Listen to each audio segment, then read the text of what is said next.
Shalom, shalom bien-aimés dans le Seigneur, shalom. Que la paix de notre Seigneur et Sauveur Jésus-Christ de Nazareth soit votre partage où que vous soyez. Que la main puissante de l'Éternel puisse vous localiser dans vos maisons, dans votre ministère, dans votre santé, dans tes entreprises, dans tes projets. Que la main puissante de l'Éternel, que la main qui sait comment bénir, puisse toucher tout ce qui t'appartient. La main de l'Éternel sur tes enfants, la main de l'Éternel dans votre pays, dans notre nation, la République démocratique du Congo. Que la main puissante de l'Éternel puisse conduire, puisse protéger les dirigeants qui dirigent notre nation.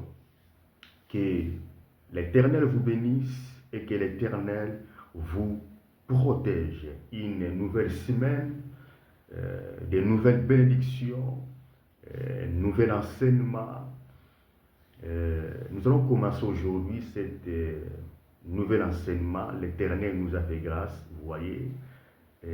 Sans la grâce de Dieu, personne ne peut exister. Sans la grâce de Dieu, personne ne peut parler, personne ne peut bouger, personne ne peut, bref, personne ne peut exister sans la grâce de l'Éternel. C'est ce qui poussera les psalmistes de crier plus haut en disant que Seigneur, si tu ne pardonnes pas, qui peut exister? Et donc nous rendons grâce à l'Éternel qui ne cesse de nous faire du bien, vous voyez. Je n'ai pas encore de l'or, je n'ai pas encore de diamants, je n'ai pas encore tout ce que je désire de toucher, mais au moins, je respire et n'oublie pas, il est déclaré dans sa parole puissante pour tous ceux qui vivent. Dans l'autre terme, si tu te rends compte que tu respires, si tu te rends compte que tu peux bouger, si tu as une personne, même si il peut se retrouver dans lit d'hôpital, mais s'il peut bouger encore, même s'il peut se retrouver dans les comas, mais s'il peut respirer même un peu, la Bible déclare, pour cette personne-là, il y a encore de l'espérance, car vaut mieux un chien vivant qu'un lion qui est déjà mort. Et donc, en commençant cette semaine, j'aimerais bien t'encourager de ne pas désespérer, bien aimé dans le Seigneur. Ne désespérez pas. Là où le monde veut que tu désespères, là où ta famille, là où votre mari, là où votre femme, là où votre fiancé, là où tes collaborateurs, là où tes amis t'ont décidé, là où il fait que tu désespères, là où ils ont déjà voire même pronostiqué que c'est fini pour toi, pour ton ministère, c'est fini, les portes sont fermées. Bien-aimé dans le Seigneur, je répète encore, il y a les derniers mots de votre vie qui se retrouvent dans la bouche de celui qui t'a envoyé sur la terre. Là où on peut dire que c'est fini pour tes enfants, là où on peut dire que c'est fini dans tes études, n'oublie jamais votre professeur, votre pasteur, ton prophète, ton apôtre, ton docteur, n'oublie jamais votre patron, votre ami, il a l'avant-dernier mot, mais les derniers mots de tes enfants, de votre mari, de votre femme, les derniers mots de votre ministère, les derniers mots pour tes affaires, c'est dans la bouche de l'Éternel. Et donc pour tous ceux qui vivent, il y a encore de l'espérance que personne ne puisse te pousser dans le monde de désespérance. Alors, cette semaine, bien aimé le Seigneur, ça sera tellement très bénéfique par la grâce de Dieu, parce que nous croyons que la présence de l'Esprit Saint, la plénitude du Saint-Esprit en nous, bien aimé le Seigneur, c'est l'excellence dans toutes choses. Ça prie à l'Éternel que cette semaine je puisse partager un sujet que je trouve hyper important. Un sujet que vous ne pouvez jamais zapper cela. Même lorsque tu vas vivre pendant 120 ans, si Christ tardera un peu, même tes enfants auront besoin de ça. Vous voyez? Alors, le sujet là, c'est réputation.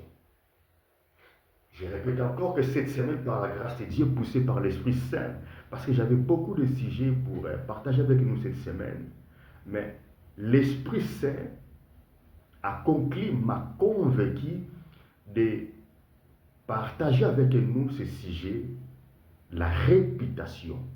Et donc, moi, j'ai rajouté juste ces leçons. Donc, ce qui fait que la réputation et ces leçons. Je répète encore, cette semaine, je vais parler sur la réputation et ses leçons. Mais les mots-clés sera la réputation. Je crois que vous avez déjà entendu ces mots-là. Ah, ma réputation, ne touchez pas ma réputation, ne touchez pas la réputation de mes enfants, ne touchez pas la réputation de mon mari, ne touchez pas. Vous avez trop entendu ça.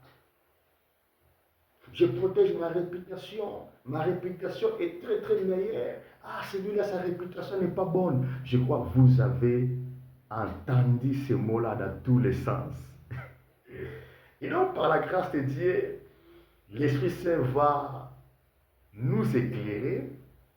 Et je crois que vous allez comprendre l'importance du Saint-Esprit dans nos marches avec Christ sur la terre. Alors, sans plus tarder, prenons la Bible, la parole de l'Éternel. J'aime beaucoup la parole de Dieu. Vous savez, s'il y a quelque chose qui me fait du bien, c'est la parole de l'Éternel, comme j'ai toujours dit. Si, étant prophète, envoyé par le Tout-Puissant, et que l'Éternel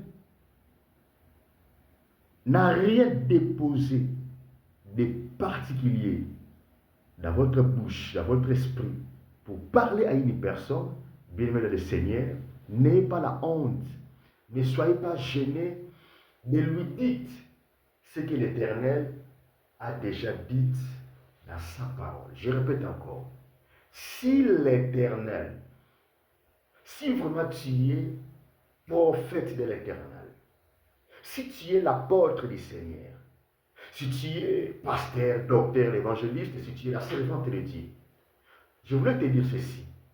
Si l'Éternel, le créateur de toute création, passe par toi pour parler à son peuple par moyen de prophétie, d'une manière particulière, si ce jour-là, si cette période-là, l'Éternel ne dépose rien de ta bouche et que vous ne voyez rien, ne fabriquez pas les prophéties. Parce qu'il y a déjà une prophétie qui est déjà dite. Il y a déjà l'Éternel m'a dit, qui est exposé en noir et blanc, sa parole. Et donc, dites-nous ce que l'Éternel nous a déjà parlé. Vous savez, on peut ignorer une prophétie particulière. On peut voir même rejeter une prophétie particulière. Mais cette parole de le Seigneur, personne ne peut douter sur ça. Et donc, c'est une prophétie très très fiable. C'est une prophétie qui ne peut pas échouer. C'est une prophétie dont tu ne trouveras aucune faillite à l'intérieur. Alors, dites-nous ce que l'Éternel nous a déjà dit dans sa parole. Et ne soyez pas gênés. Je n'ai jamais entendu qu'un peuple, quelque part, déclare en disant que non, nous sommes fatigués de ce livre. Non, non, non. Tous les dimanches, tous les jours, tu peux t'adresser au peuple que l'Éternel t'a confié. Ces peuples-là ne seront jamais d'écouter cette parole. Tu peux s'adresser à ce peuple-là, par cette parole, ces peuples-là ne seront jamais déçus. Ces peuples-là ne peuvent pas rejeter cette parole. Pourquoi? Parce que tu ne peux pas manger cette nourriture et que tu sois fatigué de cette nourriture. Bon, excusez-moi, ouais, quand l'Éternel dépose trop de paroles à ta bouche, il faut savoir gérer. Et donc, bref, je reprends encore ce que j'étais en train de dire. Dans cette semaine, n'oublie jamais, je vais parler sur la réputation et ses leçons. Alors, pour ne pas trop tarder, nous prenons la Bible. Je vais prendre juste Proverbe 22 et je vais lire juste les premiers versets. Je répète encore. Avec nous, vous qui aimez bien la parole de Dieu, vous qui croyez que c'est une lettre que votre Père Céleste vous a destinée, nous allons prendre Proverbe 22. Alors, ensemble, nous allons lire les premiers versets. Il est écrit ceci. La réputation est préférable à de grandes richesses et la grâce vaut mieux que l'argent et que l'or. La réputation est préférable à de grandes richesses et la grâce vaut mieux que de l'or, que de l'argent. Vous voyez, si vous regardez très bien, juste en lisant la parole de Dieu, si vous lisez très très bien, si vous pouvez observer magnifiquement, on n'a pas dit la bonne réputation. Je répète encore, là nous sommes juste dans vérification de ces versets bibliques. C'est-à-dire, on est en train de lire mot par mot. On n'a jamais parlé que la bonne réputation est préférable à des grandes richesses. Non. On a coupé court. On a dit juste la réputation. Voyez, la réputation. Alors, comprenez ceci. Le mot la réputation que nous allons exploiter tout au long de cette semaine, le mot là que vous avez toujours entendu, réputation, vient du mot reputationem. Ça vient de l'origine du latin. Dans l'origine du mot reputationem, je répète encore, le mot réputation vient du latin. En latin, on dit reputationem, qui veut dire considération. Et donc, nous sommes à l'introduction, c'est l'enseignement.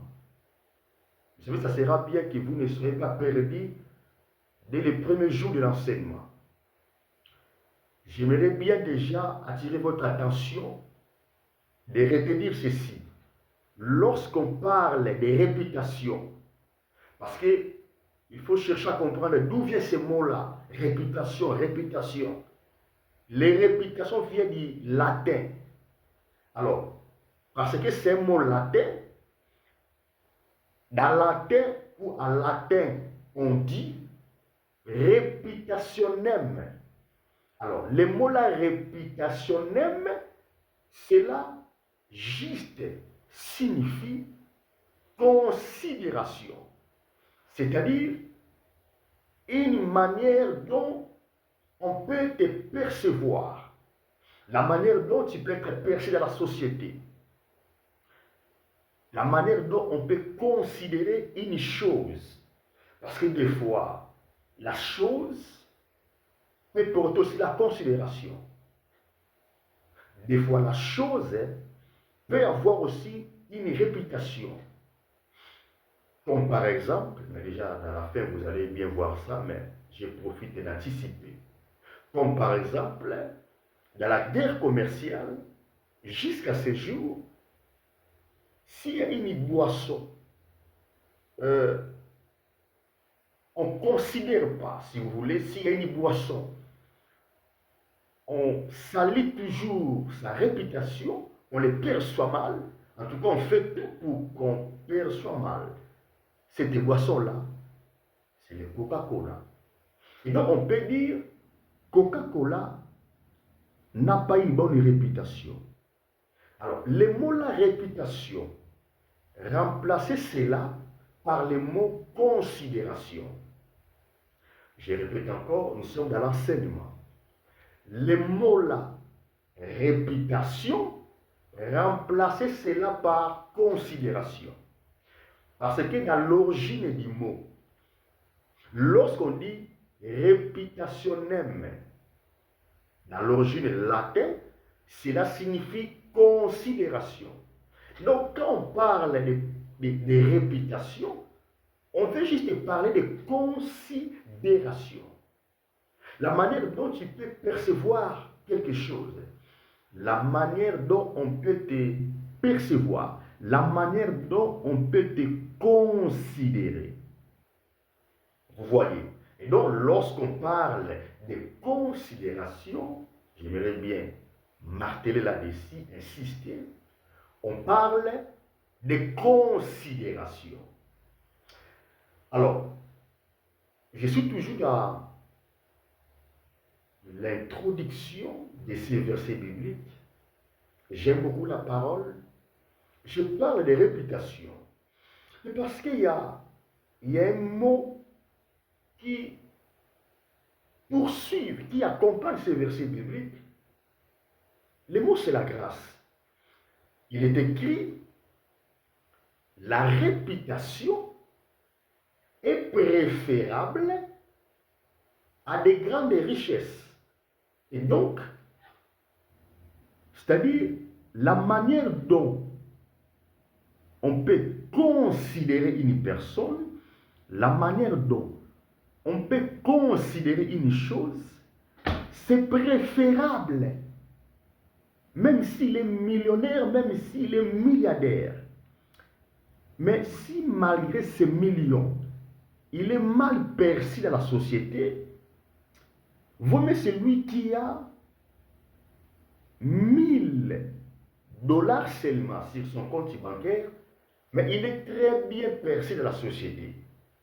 Je répète encore, écoutez-moi très bien. La réputation est préférable à des grandes richesses. Dans l'autre terme, tu peux avoir des millions, mais si tu es mal considéré, si on te perçoit mal, vaut mieux celui qui est, voire même pauvre, mais il est bien perçu de la société, il est bien considéré. Vous voyez la différence. Et la Bible rajoute quelque chose de très très primordial. Il est écrit ceci, la grâce vaut mieux que de l'argent et que de l'or. Je répète encore, toujours dans les mêmes versets. Proverbe 21, le premier verset. On dit, la grâce vaut mieux que de l'or et que de l'argent. Qu'est-ce que cela signifie? Celui qui a de l'argent, celui qui a de l'or, si la grâce de l'Éternel ne réside pas sur lui, celui-là, il est perdant d'avance. Tandis que celui qui a la grâce sur lui, celui qui a cette faveur-là imméritée sur lui, même s'il n'a pas de l'or, même s'il n'a pas de l'argent, attention à cette personne-là. Pourquoi? Parce qu'il vaut mieux cette personne-là qui a la grâce sur lui, quand bien même il peut manquer de l'or et de l'argent. Mais qu'est-ce que tu veux nous dire? Je voulais te dire ceci. La grâce de l'Éternel est capable de t'introduire la grâce, voire même des hommes, lorsqu'une personne élevée dans la société te fasse grâce. Je donne un exemple. Le président de la République démocratique du Congo me fasse grâce de me faire du bien d'une manière à l'autre. Frère, c'est plus que celui qui avait l'argent et l'or que moi je n'en ai pas. Je répète encore. La grâce qu'une personne élevée dans la dignité de la société peut te faire, vaut mieux que l'or et l'argent que cette personne-là peut avoir. Pourquoi? J'étais en train de te dire que la grâce de Dieu peut t'introduire. Alors je vais rendre ça simple. La grâce de Dieu peut t'introduire là où l'argent ne peut pas t'introduire. La grâce de l'Éternel peut te donner ce que l'argent ne peut pas te donner. Preuve en est que ça existe des millionnaires qui manquent des enfants. Et donc, malgré ces millions, mais il ne peut pas acheter un enfant. Je ne parle pas de l'enfant pour adopter. Je parle de l'enfant qui vient, qui sort de toi. Vous voyez, malgré tes millions, malgré tout ce que tu as, mais tu ne peux pas acheter la paix. Je ne parle pas des médicaments, des calmants, non. Je parle de la paix intérieure. Malgré tes millions, mais, bien aimé dans le Seigneur, tu ne peux pas acheter la vie. Je ne parle voir même pas de la vie éternelle, mais juste vivre comme ça. Et c'est ce qui fait d'ailleurs que, malgré ces milliards, mais la personne meurt. Vous voyez. Et donc, là où l'argent et l'or est limité, la grâce de Dieu n'est pas limitée. Bien aimé, je déclare la grâce de Dieu dans votre vie. Je déclare la grâce de l'Éternel dans votre maison, dans votre mariage, dans cette semaine qui commence. Que la grâce de l'Éternel Dieu vivant puisse te toucher, puisse t'accompagner, puisse te localiser, puisse t'amener. Là où les hommes et tes moyens étaient incapables de t'introduire, de t'amener.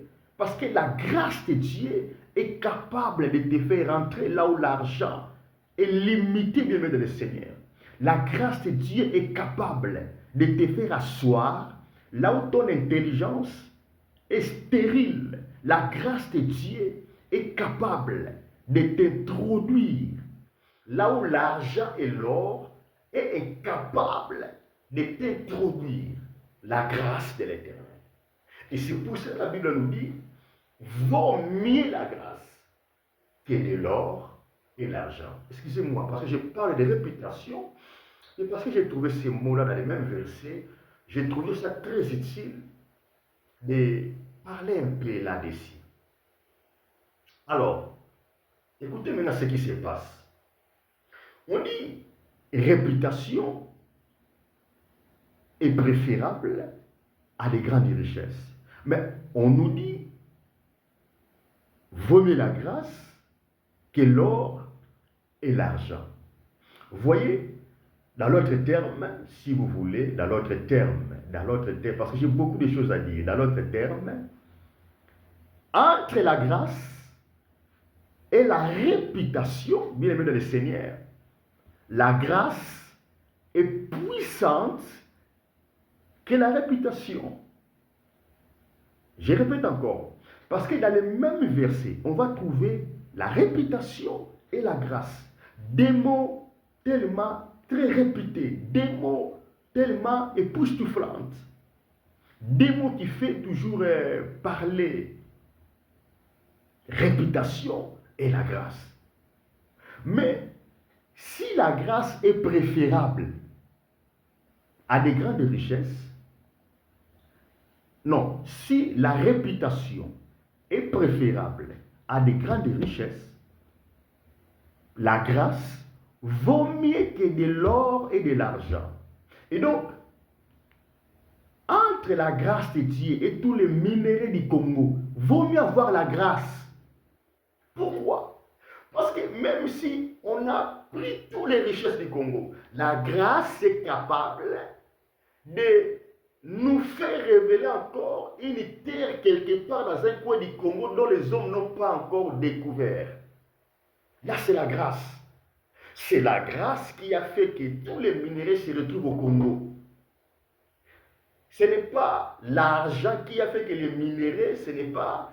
Il y avait l'or sous forme de graines, on a jeté, après il y a beaucoup de l'or. Non, ce n'est pas comme ça. C'est la grâce de l'Éternel qui a fait que les minéraux se retrouvent au Congo. Et donc la grâce est préférable. Non, la grâce est mieux que la réputation. Et donc si vous voulez, entre la grâce et la réputation, la grâce est puissante. Je suis toujours dans l'introduction de cet enseignement.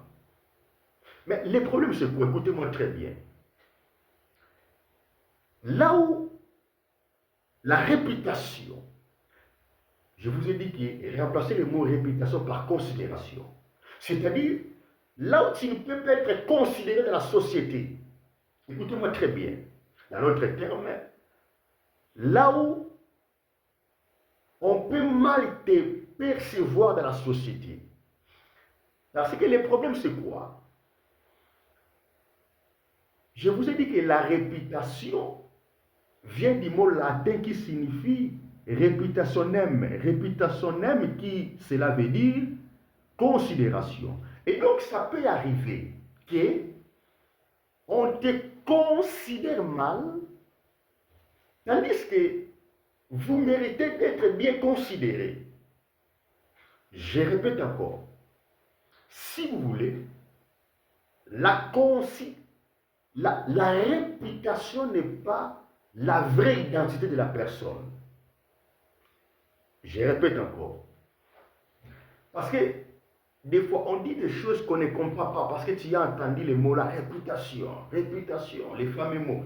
Bien aimé, la réputation, de toutes les façons, tout au long de cette semaine, vous allez bien comprendre. La réputation d'une personne ne veut pas dire la vraie identité de cette personne-là. La réputation, la manière dont on peut considérer une personne, cela ne signifie pas qu'il est réellement ou elle est réellement cette personne-là. Non. Parce que réputation, c'est juste une considération. On peut considérer un criminel comme étant un saint. On peut considérer un saint comme étant un criminel. C'est ça qu'on appelle les réputations. C'est la manière dont tu es perçu dans la société. C'est la manière dont on te considère. Nous, à Lingala, on dit c'est-à-dire celui qui vient de loin. S'il était mauvaise personne là-bas, là où il vient, dans les nouveaux environnements, tu peux lui prendre comme un modèle, comme une bonne personne. Tandis que dans le vrai lui, il est criminel, il est méchant, voyez. Mais comme vous ne le connaissez pas, vous le prenez comme une bonne personne. Et ça peut se faire aussi. Une bonne personne, mais la société détruit son image et cette personne-là est considérée comme telle. Donc c'est pour cela, c'est très important de comprendre que la réputation, le mot-là, ne veut pas dire la vraie identité d'une personne. Une femme ne peut pas être prostituée, mais on dit qu'elle est prostituée. Et au fur et à mesure on dit ça, les gens peuvent croire à ça. Et donc, je répète encore que la réputation n'est pas la vraie identité de la personne. La réputation veut dire tout simplement considération. Et j'étais en train de dire quelque chose de très très exceptionnel. Si la réputation est préférable, la grâce vaut mieux. Dans l'autre terme, le combat entre réputation et la grâce finira gagner cette bataille. Pourquoi? Parce que la grâce est tellement puissante. Là où par la réputation, l'homme peut être disqualifié, parce que Satan, il peut détruire la réputation d'une personne. Tout au long de cette semaine, vous allez voir ça. Alors la grâce vient par sa puissance pour qualifier la personne ou la chose que la réputation peut condamner. Et donc n'oublie jamais, dans le combat de la réputation et la grâce est puissante. Je crois que ce n'est pas au hasard que les mêmes mots peuvent se retrouver dans les mêmes versets.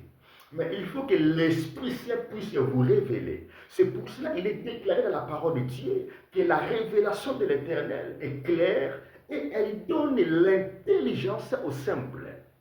Donc je crois que vous avez beaucoup lu ces passages, mais humblement, peut-être c'est la première fois que vous allez apprendre. Vous voyez, c'est la première fois peut-être que vous allez écouter des choses que je suis en train de vous dire. En tout cas, un petit moyen de profondeur si vous voulez. Et donc, entre la réputation et la grâce, des mots qui se retrouvent dans le même verset. On voulait nous dire, la grâce est très puissante que la réputation. La réputation est préférable à des grandes richesses, mais vaut mieux la grâce que de l'or et de l'argent. Lorsqu'on dit mieux, c'est-à-dire la chose peut être bien, mais quand on dit mieux, c'est-à-dire mieux c'est plus que bien. On dit la réputation est préférable, mais la grâce vaut mieux. Et donc, bien aimé dans le Seigneur, déjà dans les débuts de cet enseignement, je cherche à te rassurer que si, comme par exemple, on a essayé de toucher ta réputation par les hommes, par Satan et le diable, ne crée rien. Pourquoi? Parce que derrière les voleurs qui viennent pour dérober et corroger et détruire, je dirais derrière lui, il y a les bons bergers qui viennent pour que vous puissiez vivre une vie en abondance. Donc si la réputation est devant, la grâce le poursuit. Donc il marche comme ça. Devant c'est la réputation, derrière lui c'est la grâce. Vous voyez? C'est-à-dire, là où l'ennemi peut utiliser sa malice pour détruire, la réputation, la grâce vient vite pour te faire élever. Il faut mieux la grâce que la réputation. Alors, je crois pour aujourd'hui, j'aimerais m'arrêter par ici parce que j'étais juste dans l'introduction. Il faut retenir qu'une chose peut avoir la réputation, de la même manière, l'homme aussi peut avoir la réputation. Une entreprise, voire même, peut avoir la réputation. Lorsqu'on dit que cette entreprise-là n'est pas bonne, hein, ouais, c'est, dans l'autre terme, cette entreprise-là n'est pas considérée. Dans la guerre commerciale aujourd'hui, on peut dire, ah, tout ce qui vient de Chine n'est pas bon. Vous voyez? Parce que c'est guerre commerciale. On cherche à faire croire aux gens que tout ce qui vient de Chine n'est pas génial. Parce que c'est une guerre commerciale. En réalité, c'est faux. Mais n'oublie pas, il s'agit d'une guerre commerciale. Dans l'autre terme, on veut pousser les gens à ne pas considérer et de la Chine et de tout ce qui sort de la Chine. Est-ce que c'est vraiment vrai que tout ce qui vient de Chine est mauvais? C'est ça qu'on appelle réputation ou reputationem selon son origine en latin. Et donc la considération. Retenez cela. La réputation d'une personne n'est pas forcément sa vraie identité. La société peut te donner la réputation que tu n'as pas. Aujourd'hui, les médias peuvent fabriquer un homme de Dieu. Aujourd'hui, les médias peuvent fabriquer une personne, peuvent fabriquer un président. Aujourd'hui, les médias peuvent fabriquer une star, un joueur. Les médias. Mais est-ce que c'est vraiment sa vraie identité? N'oublie pas cela. La réputation, cela signifie considération. C'est la manière dont tu es perçu dans la société. Alors aujourd'hui, c'était le premier jour. J'ai cherché de dérouler un peu les tapis pour que nous puissions bien marcher là-dessus. Je crois que l'Éternel a fait grâce déjà, et en commençant ce programme, vous avez retenu quelque chose. Si vous voulez, parce que c'est l'enseignement, je ne serai pas gêné de répéter cela. Le mot la réputation vient du mot latin qui signifie réputationem. Réputationem qui veut dire juste considération ou la manière dont tu es perçu, ou la manière dont la chose est perçue. Et ce que je voulais que vous puissiez retenir tout au long de cet enseignement est que la réputation d'une chose ou la réputation d'une personne n'est pas forcément la vraie identité de la personne, n'est pas forcément la vraie identité de la chose. Et tu peux retenir aussi qu'entre la réputation et la grâce, parce que les deux mots-là sont se retrouvés dans les mêmes versets, entre la réputation et la grâce est très efficace. La grâce est très puissante que la réputation. Là où les hommes et Satan, le diable, même les hommes de la Bible, que vous appelez les hommes de Dieu, peuvent détruire la réputation d'une personne. Là où ta famille, là où tes amis, là où votre quartier, votre pays, tes collaborateurs, là où tes ennemis peuvent détruire ta réputation, ouais, là où tes ennemis peuvent faire que tu ne sois pas bien considéré dans la société, parce que le mot réputation veut dire considérer. Là où tes ennemis peuvent faire que tu ne sois pas bien perçu dans la société, parce que le mot réputation, c'est-à-dire la manière dont tu es perçu. Vous voyez? Alors, la grâce de Dieu est capable de faire éclairer votre vraie identité. Que l'Esprit Saint continue déjà d'enseigner, à te parler mieux, au nom puissant de Jésus. Amen. Moi, c'est votre frère, l'apôtre Jérémie Matondo. Que l'Éternel vous bénisse et que l'Éternel vous protège. Nous sommes là jusqu'au vendredi pour continuer cet enseignement. Shalom.